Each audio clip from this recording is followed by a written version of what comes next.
জল ঢালা চলছে আজকে।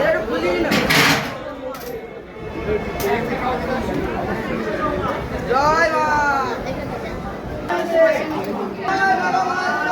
মা, অবশেষে দর্শন পেলাম। অনেক রাত হয়ে গেছে, 11টা অবধি মন্দির খোলা, 11টা বাজেনি এখনও, 10:30 বাজে। আর 12টায় মন্দির খুলবে। আজকে সারা রাত পুজো হবে। মায়ের অষ্টমী, সপ্তমী, অষ্টমী একসাথে পড়েছে। এবং মায়ের মন্দিরেই দাঁড়িয়ে আছি।